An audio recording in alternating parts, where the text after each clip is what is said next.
we have decided to do some deliberate things. One is we are looking at our microfinancing and doing some microfinancing in our communities, because we did some research and found out that the banking system in all of Central America, where our people live, the banking system are in disarray.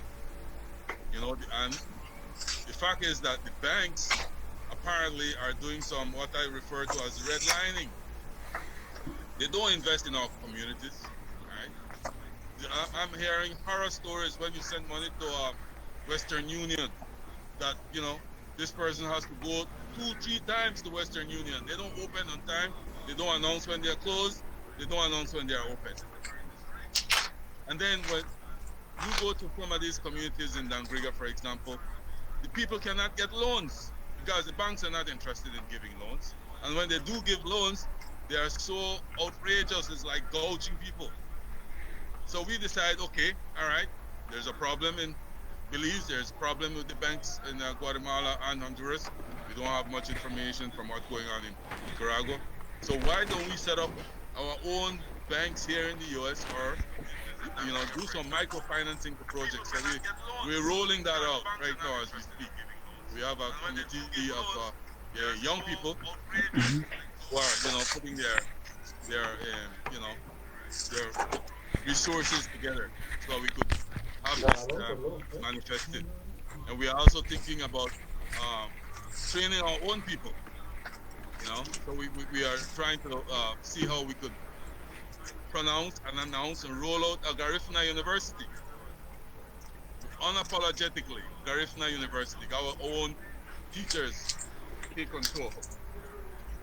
So those are some of the things that we are doing as we make the links to our Garifuna communities in Honduras.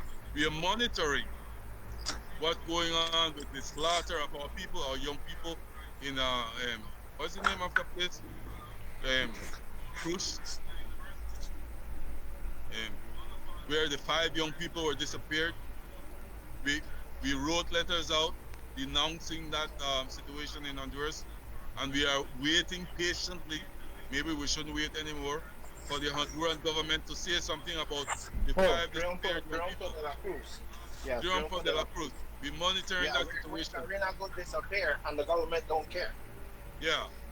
So the police don't even take reports. So here, from my leadership, and with the Garifuna Nation, we are not taking any more bull from the Honduran government. All right, we're going to take steps to make sure that they know we are tired of this disappearing of our people. So, Bill, along those lines, by doing something on the concrete here in the U.S., we think that we can muster a very fortifying relationship with our brothers and sisters across borders, beyond borders.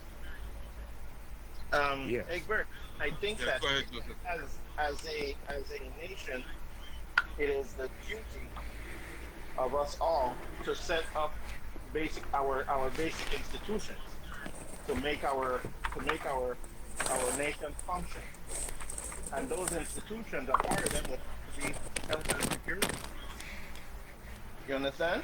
So we need development as a nation. We need to all put in, and we all need to lend our talents in some way so that the nation can function in a healthy way.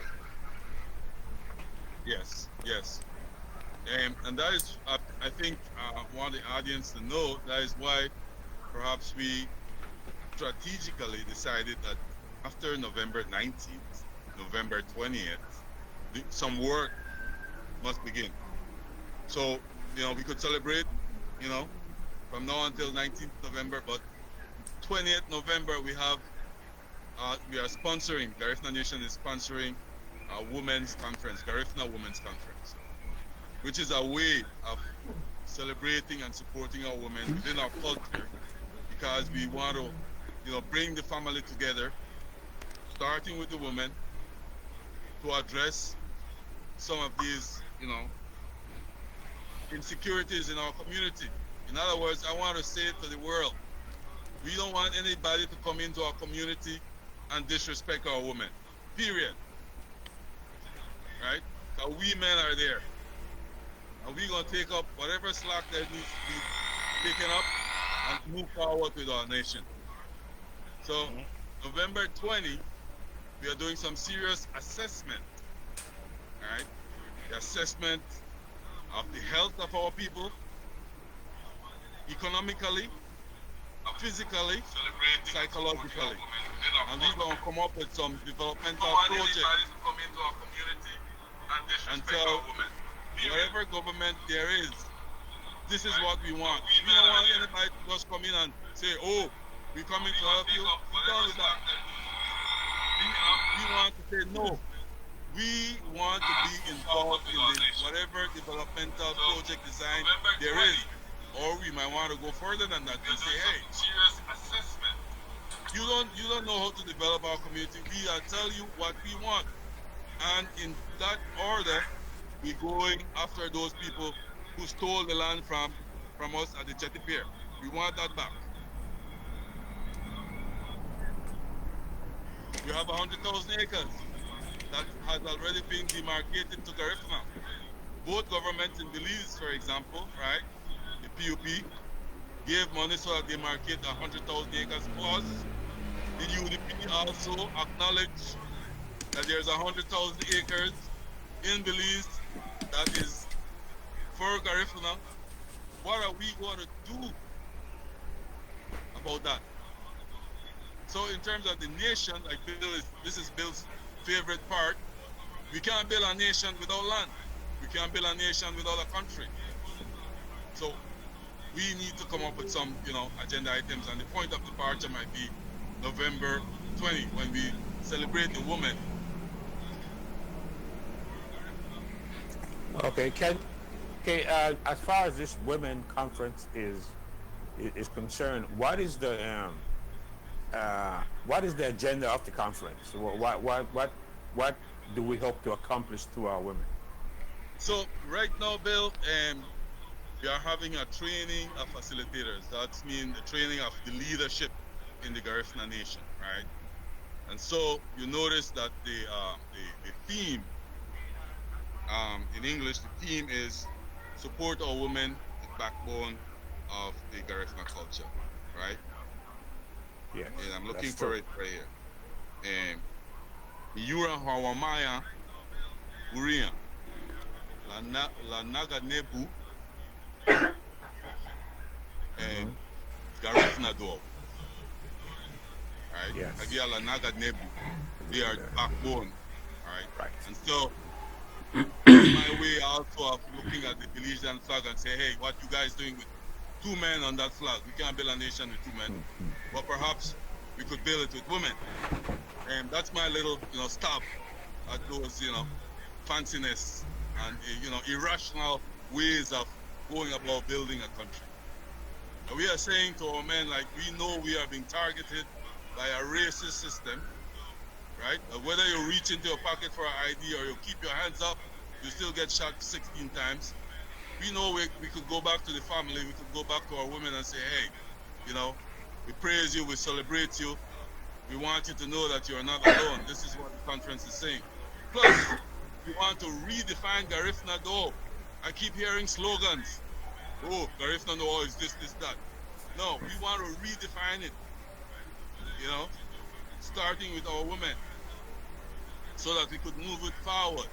So right now, we are talking to this leadership in terms of telling us what are some of the values.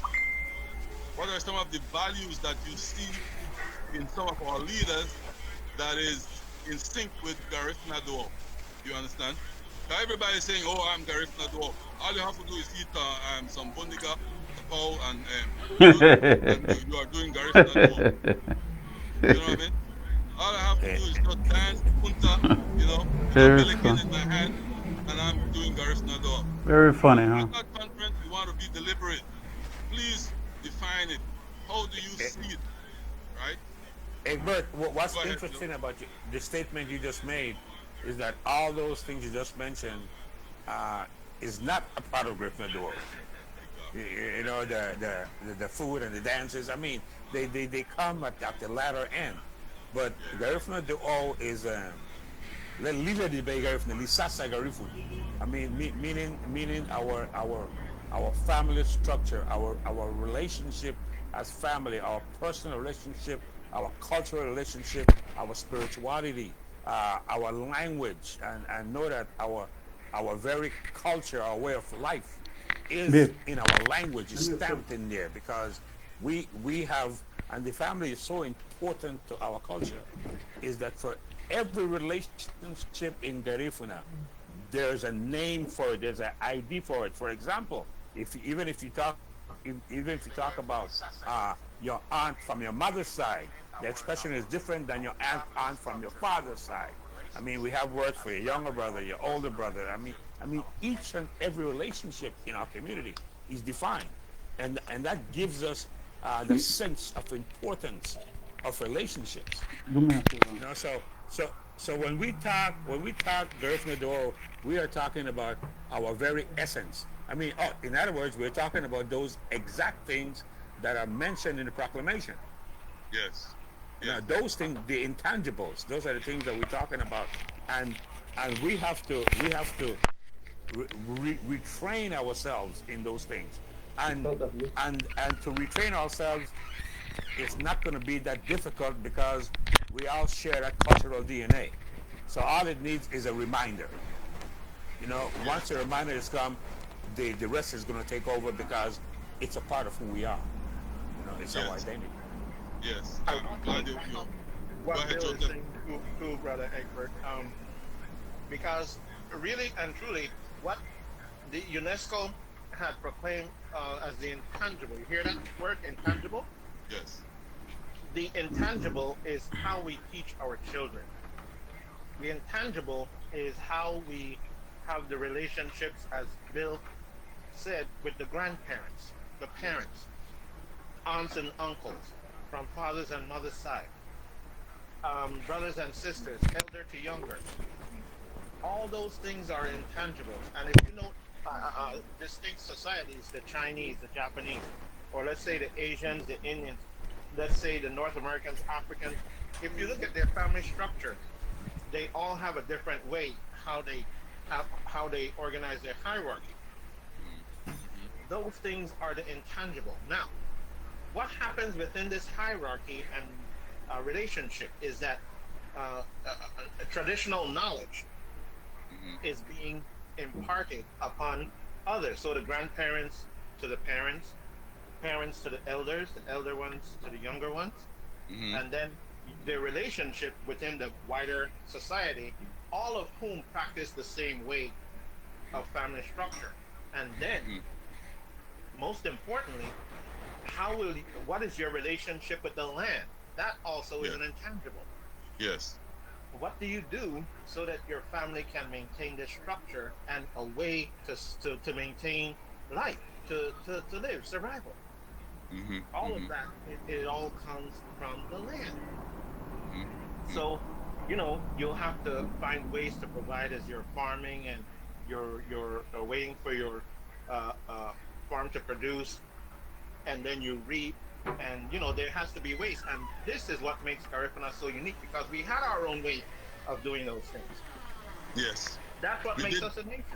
Yeah, that's and you could see in Belize there are those, right, in the public service and the individual, families who are stealing our land, literally steal Garifuna land, and then they go and rewrite the history in such a way as to make us the victim.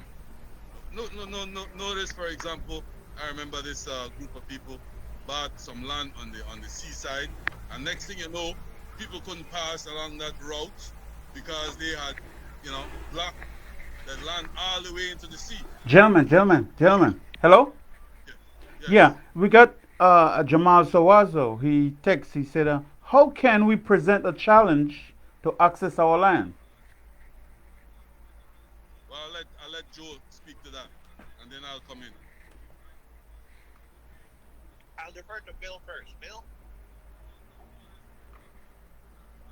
what could you Yeah, he's repeat that question? yeah Jamal Sawazo. He said, Yeah. how can we present the challenge to access our land?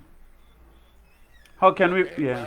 well, the first step in that challenge would be to file an injunction to stop the government of Belize from giving permission for lands in presumptive Garifuna community be sold.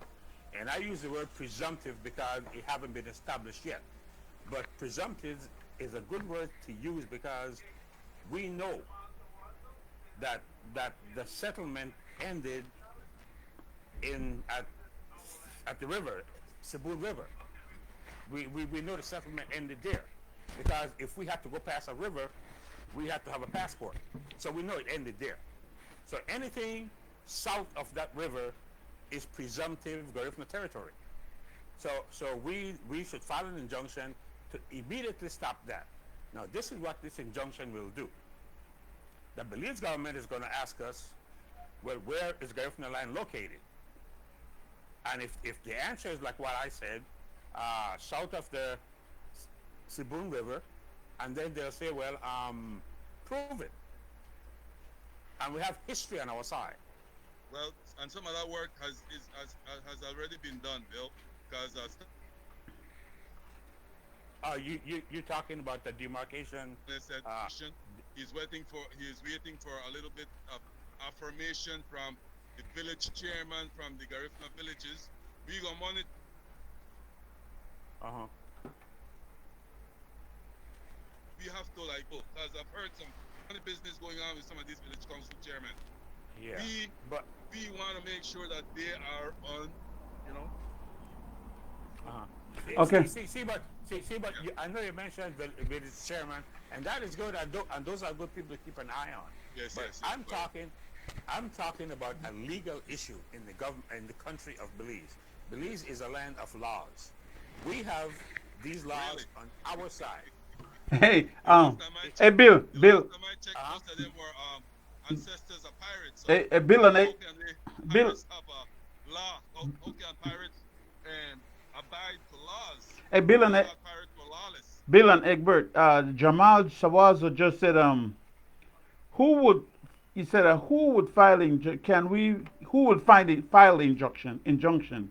Can it be filed? Well, Can it be filed individually? yes, I think Yes, so. Bill.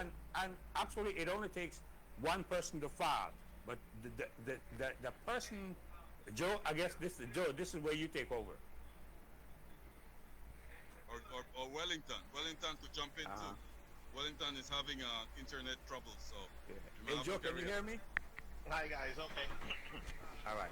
Let me tackle this and try to help us all to understand a possible strategy, right? Now, Belize has land laws, right, guys? A Belize lot has of land lawlessness. laws. Okay. Ancestors So, of pirates. but let's be even more specific. uh, Let's be even more specific. Belize has land tenure laws, right? Land Yes. tenure. Yes. Now, what happened is that Belize can give you title for individual and for communal. I didn't say indigenous. I said communal because any fringe religion like Jim Jones is communal as well. Yeah. Okay, so we're talking indigenous. We're Like the talking Mennonite. communal. Like the Yeah, Mennonites. the Mennonites The are privilege communal. privilege The sect. Taiwanese are communal. Yeah. Taiwanese, Okay, the first Belizeans. right. However, I'm being sarcastic these here. these people they purchased their land outright. They paid cash and they got title. That's land tenure. I still want to prove Now, that. now, in Belize also, uh, the indigenous people have a right to the same title. The indigenous people title is similar to the individual title, but it's owned collectively. Now, so Judge Conte said that indigenous people are entitled to their title. However, excuse me, here's the thing. The problem is that the government doesn't have laws that allow the government to issue a collective title to indigenous people. They have to make the laws. And that is one of the functions, Jamal, of the Maya Land Rights Commission, to make the laws that will then allow the government to observe all the rights of indigenous people, including land tenureship as a collective. Now, just because the laws don't exist, Jamal, and everybody else, just because those laws don't exist in Belize, it does not mean the government has a right to take land and give it away to individuals. No. It simply means that the government doesn't have the laws, but the rights to own the land as a collective has always been there, as was affirmed by Judge Conte. It wasn't made up. Judge Conte didn't have the government make any new laws to say the Maya own the land. Yeah, Bill. The Maya own the land, and so do Garifuna. We own it already. Yeah. Now, So if you're breaking up. land, You're breaking up, Joseph. So be more direct in the mic. okay, I'm trying. Now, if you have land in Belize, whether you have the title or not, but it is your right to have the land, and it's your right to have the title, yes, then effectively it is yours. That means the government cannot take away your land. Now, what happens if the government does take away your land? Well, let's look at an example. In the individual title, okay? There was a minister by the name of Gaspar Vega, Honorable Gaspar Vega from up north, Orange Walk. His son obtained title to a land that was already titled out to another individual. So what did the government have to do? Well, it's Belize law that if you give the title if you produce two titles, the second title isn't good, and you have to pay that person who holds the second title the value of the land on the market, not the value of the land that the government gave it to you, but on the market. So what ended up happening is that his son, who paid 10,000 for the land, then got 400,000 because that was the market value. It was close to water. Joseph. Yes. Yeah, you're going in and out. Yeah, go ahead. Okay. Just wrap up that piece. Okay. So then, if the government can give relief and the value, the commercial value, to the person because they sold the land, well, that means we are entitled to our title, or we're entitled to the value, the market value of what the government has given away, or the government has to also give us land of comparable value, of which there's none in Belize.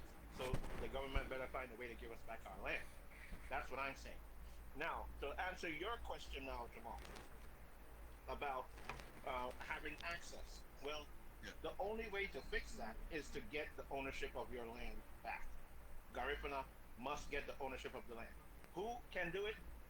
Yes, you can sue the government as an individual living in Belize, and you can sue the government for giving away titles in Garifuna land. You can do that. It's supposed to be the job of the NGC, but they have neglected that job. So if they have neglected it, then yes, individuals can certainly then come and take over where the NGC is neglecting to do its duty, to perform its duty. Yes, Joseph. So I'm proposing also, if the NGC, and this is the first time I will be directing NGC in this in a public forum, if the NGC fails to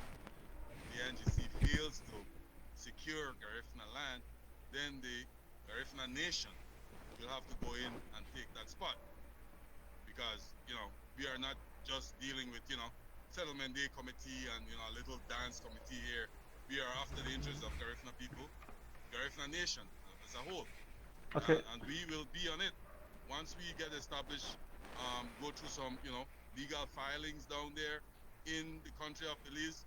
We might have to take up that slot, because it seems like the leadership so far is kind of like advancing with the enemy. I call that kind of relationship there.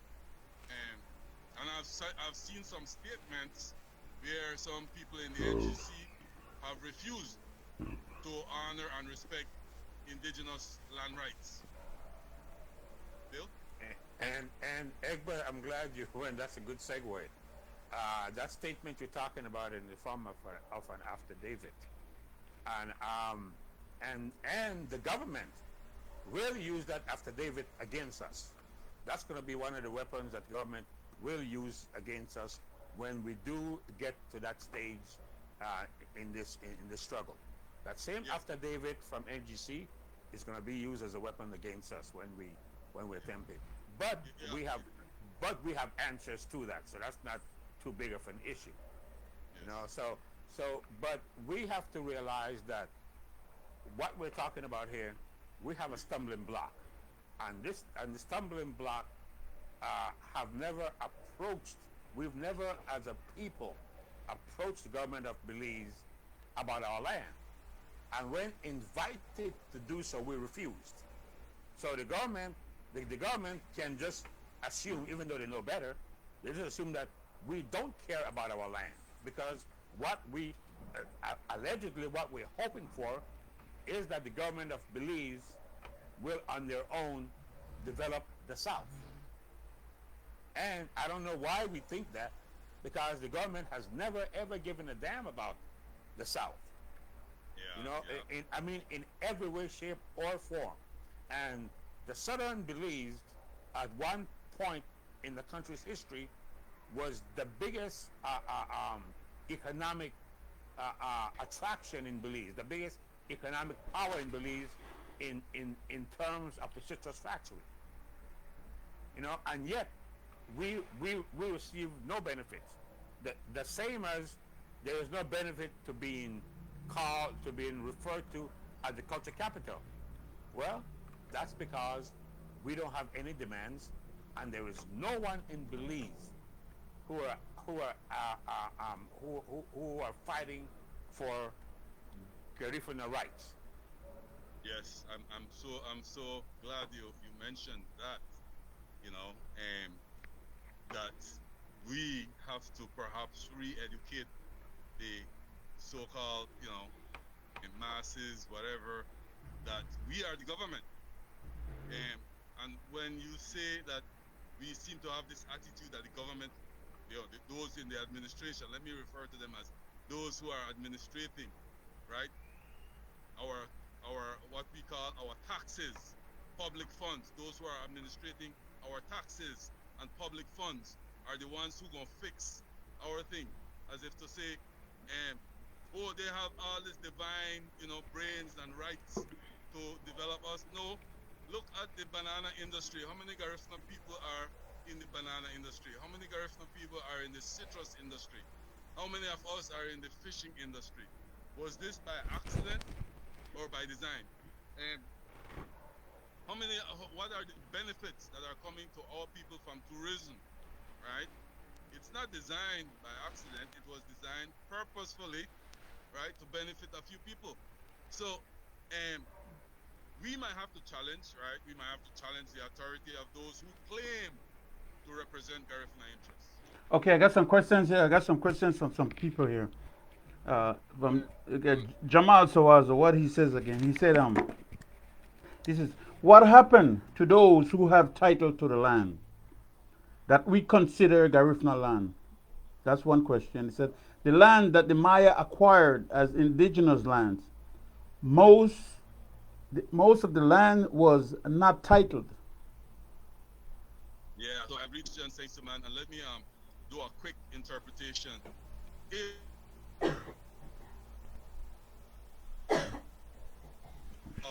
Joseph could jump in here, because I take this position.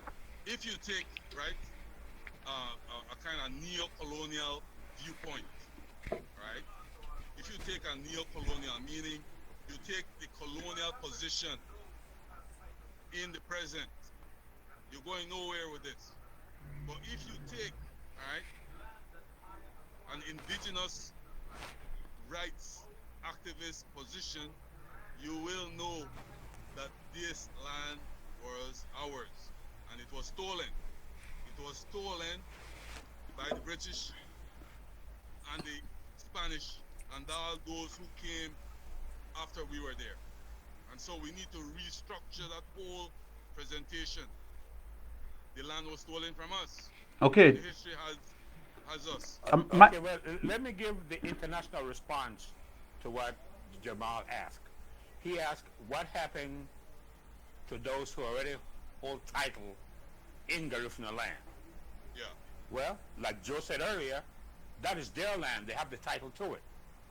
Now, the problem is the government issued this title illegally, according to Judge Conte. Yes. So these lands are issued illegally, but so the responsibility, the onus on this, to pay for this land, is on the government. So what the government must do, the government either, if the government insists that these people keep their land, then the government is legally have to pay us for the value of that land. Okay. Also, also, That is how it is by international law. also, And Belize law. also, Michael Sabal. Michael Sabal said, "This question is for Joe. I have a question for Joe. This is what Michael Sabal said. Do you know Belizean right pertaining to citizen land rights? Citizen land right? Yeah. Citizen land right? It's Yeah. all the same thing. You get land title. You get title. You know, the citizen themselves. Excuse me. Yes, they have a right to a land, but their right is no more special than a foreigner who wants to own land in Belize. I don't know if that answers his. Hey, Joe, I think maybe you should also explain about land tenure systems. Yeah, That might give a with you. better. So go and explain that, Joe. Now, I did answer Jamal's last question in what I was saying. Maybe it didn't come out clearly. So, Jamal, the titles were already issued. And I'm going to look at the Gaspar Vega son's case where his title was issued and another title was issued. Now, in our case, Jamal, the government never had laws to issue indigenous collective title. They never had such laws. But Judge Contes said that we had rights to the land even before the 1859 treaty. That's Judge Contes' ruling, part of his ruling in the Maya land rights case. So just because the government didn't have the laws, it didn't mean that we didn't have a right to our land. Yeah. So we effectively, we did own the land. Yeah. So now if we own the land and the government issues another title to someone, that's the government's fault. The government should have done its research properly and made sure that the land was available to be titled off to some individual. The land was not. So the government is, like Bill said, has the onus to correct their problem. We didn't create the problem, Jamal. Why should we correct it? It's the government's fault. Let the government correct it. And I'll tell you this too, Jamal. The government continues to use its land tenure system on our territory. That needs to stop. And that's why, Jamal, and everybody else, I keep saying the NGC needs to go and get an injunction to stop the government from using their land tenure system. And then, in the meanwhile, we, the indigenous people, have no right to a title because no laws allow the government to issue a land title to indigenous people. Yes. So I wanted to Joe take us back so that we could draw some parallels. I don't know if there would be parallels. You remember when we were at St. Vincent, when the British decided that they wanted to take it away from us and started that war? I was reading somewhere in the books that when they were negotiating with us, the British on St. Vincent, they were in London selling those properties, right? So they were telling us, oh yeah, no worry, your land's safe. Meanwhile, they were selling it in England. And then the people who they were selling it in England were buying the arms so they would come and remove us from St. Vincent. So history has it that we still own that property in St. Vincent, no matter how many years after those land Okay. were stolen. Well, Yes, Yes, correct. Egbert, and may I add that that line in St. Vincent, what the British were doing, they actually were doing a two-pronged attack on that land. yes, They were parceling out the land in London, in Westminster Abbey.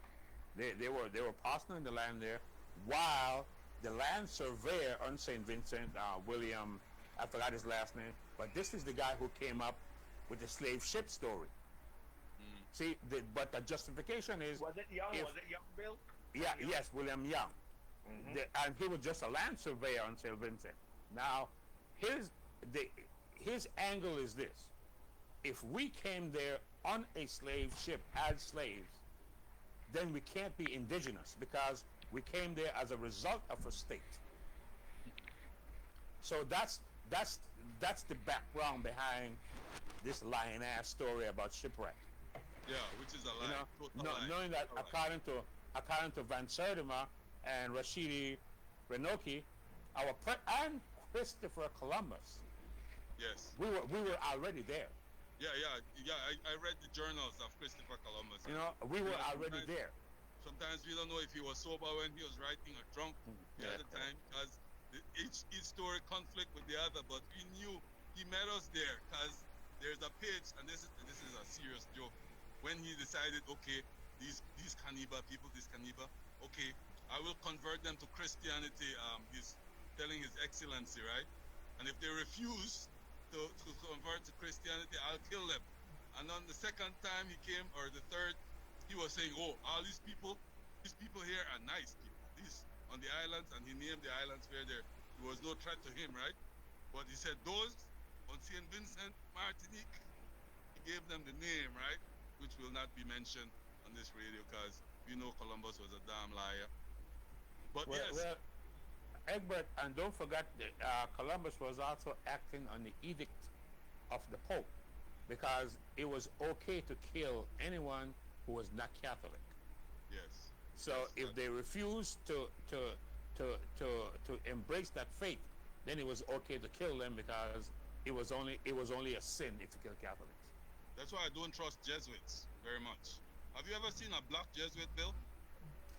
No, this is one of my pet peeves, because not until about 1968, or in the 60s, in the mid to the late 60s, was a black man allowed to be a part of that order. A black man could have been a priest, but he couldn't belong to the order of the Jesuits. Yeah, I'm And getting if a you little. look, and every pope have been a Jesuit. You know, So and I'm in getting other words, we were not allowed to access the higher echelon of the Catholic Church. Well, Bill, you just confirmed my suspicion that the Jesuits have announced from St. John's College want to open at St. John College in Punta Gorda. And not only that, they want to open an extension of that college in a village in the south. Now, I want to tell them they are not welcome. And somebody should tell them that. But I say they are not welcome in our community, the Jesuits. And we will have to talk about why the next time, Sunday, at 3 p.m. Pacific time, which is 6 p.m. Eastern time, 4 p.m. Belize time. Joe, I don't know if you want to close it out with some, last remarks, and you too, Bill. You should have the Yeah. last word. It's very important that we as Garinago, this is the reason why I try to call for everything but the total and complete destruction of the National Garifuna Council, because we have to work together. I'm afraid their demise might cause a lot of rupture in our relationship and put people at each other. I don't want that to happen. But NGC has to be responsible, and they must begin to work with the larger Garinagu, and they have to stop this elitism that they tend to practice. So I'm inviting them. Hey, let call NGC, call a conference of Garinagu, and do your job and get your people working together. No, we're not going to just capitulate to what you say, because really and truly, NGC, you have taken us in the wrong direction for so many years, and it's time that you realize where your weakness is, and then you let other minds in, and then work with them as well. Bill? Okay. Yeah, I appreciate the challenges to our statements, like the questions that are asked. And the only thing I would ask that don't take our word for it. I mean, look into it, research it, read the Maya civil land rights case, read the consent decree from the Caribbean court. I mean, read those things, and they will be explicit, and just hold your horse, because we eventually we will have to talk about why we Garinago didn't participate in the Maya land rights civil case. Yeah, we want to talk about that next time. Wellington, Yes. you want to wrap it up? Yeah, I was having a lot of problems I know it is. with this meat, but I hope it's resolved for next time. Hey, before you A go, lot of people enjoying the Mayas to go on this land case together jointly. However, there are more there are more damaging issues. There is a document that was brought to my attention, which is a transcript written by a Garifuna person, and that transcript is like saying we have no rights to our land in the southern part of Belize. And according to the history, we are the first people living in that region for many years before it even became a British colony. So I don't know where that person got his information from, but you will have to explain that to me. Yeah, we And will have to. we'll have to address that issue. We have to address that issue because I don't know. From when I grew up, I wasn't much of a farmer and a gardener, but as far as I know, our people have always been doing collective farming, you know, collective fishing, collective building of homes, because the government, or I should say the administrators of our public funds, administrators of our public social security funds, which are always stealing and sharing among themselves, right? They don't help our community, and we could see it from Dangriga, saying by, PG, we have to help ourselves. we got We're looking in Honduras, right? we They don't help us. So we have always been into collective farming, collective communal living. So we that affidavit really give me a headache, okay. really. And we Stands. will have to advertise it on our Facebook page so that the whole world reads it Okay, you and got tell us how they feel about it. you Go got ahead, thanks, two. Bill. You got two more questions. You got Stan Martinez. Stan Martinez says the Mayan are saying that they own the whole of Belize, and Well, Mike. that's historical. That's like that's not going. That's like making you know um how should I refer that? That's like lowballing the discussion. Oh, You okay. know what I There's mean? no there's no legal claim they have taken. You can Yeah. say that philosophically, but there's no legal claim because Belize is a nation state. It went from settlement to colony to nation state. And Michael That's how it is. Michael Sabal Michael Sabal said, Joe, I'm confused. Isn't the government of Belize and the Garifuna, the government of Belize, the same? Are they the same? And if not, why? Wait. Say that again. He said, Well, actually, Joe, if I interpret the question, he's asking Mhm. if he seems to be insinuating how can the Garifuna nation operate within a nation. yes, So I would correct. just draw parallels. I would just draw Oh, okay. parallels. How did the Mennonites, right? How did the Yeah. Mennonites, those people with a different skin color, right, were allowed, you know, were allowed to have their own religion. They even signed into contract. They were not allowed to join the army. In other words, our taxes had to defend them. You know, so let's look at that. What is the difference between the Mennonites living within a nation compared to Garifuna nation assuming its role within the so-called, lawlessness, the lawless governance of Belize. Because Now, they're white and we're black. now I want to take your global response and localize it for Michael. The laws, Michael, they allow like Coca-Cola is in Belize, and it's registered in the U.S., right? And they have a Coca-Cola corporation in Belize as well, and they're all over the world. So what you can do, Michael, you can locally register an office of an international or some corporation from somewhere else. So Coca-Cola is in the U.S. It's based in the U.S., but it can register an office in Belize and still operate Let us under proceed. Belize's law with interest in Belize as well. And that's how Garifuna Nation can also do it. Thank you. Okay. Any more questions? Thanks, man. We no, we don't have no more questions. Okay, Right. this is the guard. This is Radio Dumurei from the Garifuna Nation. Garifuna Nation, and I'll hand you back over to the president of the Garifuna Nation, Egbert Ihinio. Yes, yes, listeners. This is the Garifuna Nation. We are, the objective is to educate our people that we do, right? We do have rights.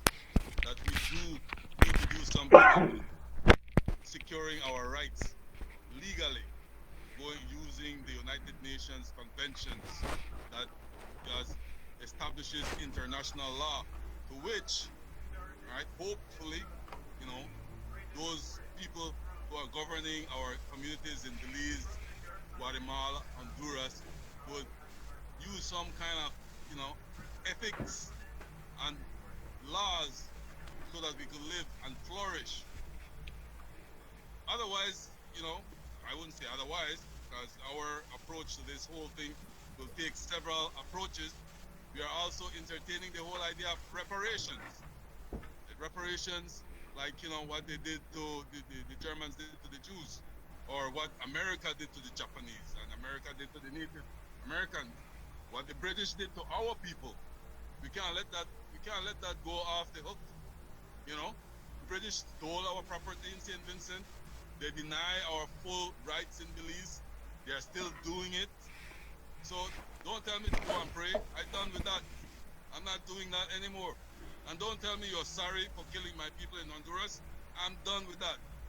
We want to see concrete results. We want our young people, our sons and daughters, to flourish just like how, you know, ministers of government, the ministers of religion, how their people are flourishing. We want the same thing for our people.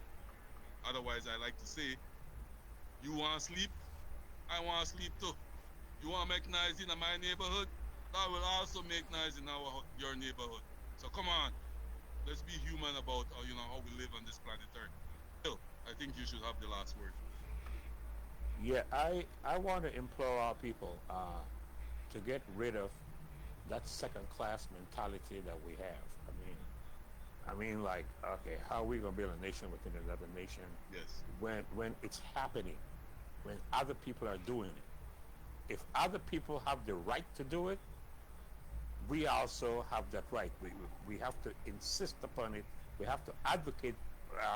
We have to advocate for it to the point of agitation. Yes. But see, because equality is equality. You know, what's good for the Mennonites and the Maya is also good for us, because after all, we are all living in Belize under Belizean law, and what's good for one is also good for the other. After all, a lot of people might not agree, but we are a country of Belize is a country of laws. Yes. Joseph, you want to close out? Yes. Um, I really like Jamal's questions because, as Bill knows, I like to get technical about it. So those questions were really good, and that's how I like to answer questions. I want to thank everybody for their questions and comments. And I'm going to close out by saying Garinago is a nation. It has always been a nation. We were invaded by many different systems that have attempted to, over the last 200 years, to split us asunder. whether these systems are in Honduras, Nicaragua, Guatemala, Belize, or the United States. They have been putting a lot of pressure on us to split us asunder. And this is the reason why you have the ILO 169. It addresses all the issues and problems that we have suffered. And it also has some relief measures that government must take to make up for what it has done to indigenous peoples, mainly marginalization and land grab. And we can reverse these things, but we must work together as one cohesive unit. Garinago in Belize, we must work together. That's the only way we can do it. Thanks.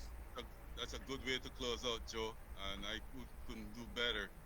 This is Garifuna Nation across borders. Garifuna Nation beyond borders.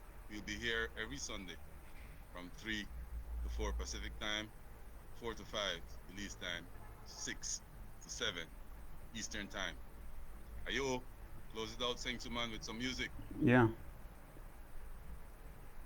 With the first song.